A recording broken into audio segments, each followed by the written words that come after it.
Eu vim aqui nesse vídeo de hoje contar para vocês um fato que aconteceu dentro do meu consultório particular recentemente, com 2 pacientes em 2 horários seguidos, e um fato incomum entre eles que eu achei muito interessante e gostaria de compartilhar aqui com vocês. Esses 2 pacientes são pacientes adultos e são pessoas que não fazem ideia da possibilidade de superdotação, de que elas podem ter essa possibilidade diagnóstica delas mesmas.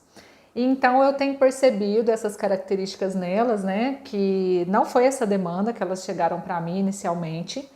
E então eu fui percebendo algumas características clínicas e fui conversar com essas 2 pessoas, coincidentemente, né, no mesmo dia. E aí aconteceu um fato muito interessante em 2 consultas individuais distintas, diferentes, pessoas que nem se conhecem. E eu escutei a mesma fala quando eu comecei a falar com essas pessoas. Olha, você tem características de uma criatividade muito acima da média, muito engajamento perante as tarefas, compromissos, né? Obrigações do dia a dia, envolvimento aí com o trabalho principalmente.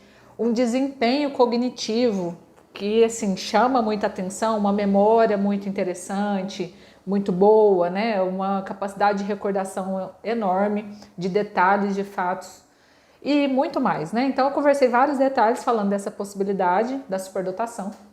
As 2 pessoas falaram a mesma frase para mim, o que eu achei interessante foi isso. Elas falaram o seguinte: não, eu acho que não tem nada a ver comigo não. Eu acho que eu sou só esforçada mesmo. E aí o outro que era homem, não, acho que eu sou só esforçado.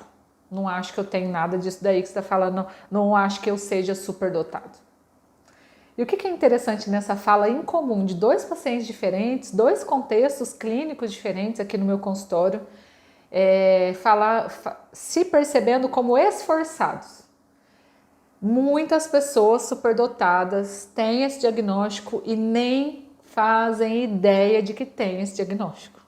E por que isso acontece? É isso que eu queria trazer aqui, né? O fato e também o que eu percebo de por que isso acontece. Existe uma diferença entre a gente falar de capacidade e uma diferença de falar a respeito, né, de habilidades aprendidas, de falar de estratégias que a pessoa vai desenvolvendo e aprendendo ao longo da vida. Quando a gente fala de superdotação, a gente está falando aqui do primeiro aspecto, capacidade. A capacidade geralmente é muito difícil a gente ver a olho nu, da gente enxergar, nossa, olha a capacidade. Esses pacientes eu enxergo clinicamente a capacidade de memória, porque eles trazem coisas muito detalhadas a respeito da própria história, de fatos recentes, dos nossos atendimentos propriamente. Mas eu não tenho uma medida objetiva, né, sobre isso, sobre essa capacidade, mas eu percebo que é uma capacidade diferente da maioria das pessoas pela minha experiência clínica. Então, falar de superdotação é falar de capacidade. E esse olhar para a capacidade geralmente é uma avaliação neuropsicológica que vai avaliar essa capacidade e não só a percepção. Falar que é esforçado é falar muito aqui, de habilidades desenvolvidas. O que essas pessoas me falaram em comum? Em outras palavras, eu tenho habilidades que eu desenvolvi, que eu me esforço, eu me engajo e eu consigo alcançar as coisas. Então eu desenvolvi muitas habilidades, é isso que as pessoas estão falando. Só que para chegar em habilidades, a gente tem que ter capacidade antes. Uma capacidade básica, geralmente, é uma herança genética dessas pessoas. Muito interessante, não é esse fato? E se você aí também quiser fazer parte, pertencer à comunidade sobre a dupla excepcionalidade, clica no link abaixo e entre em contato.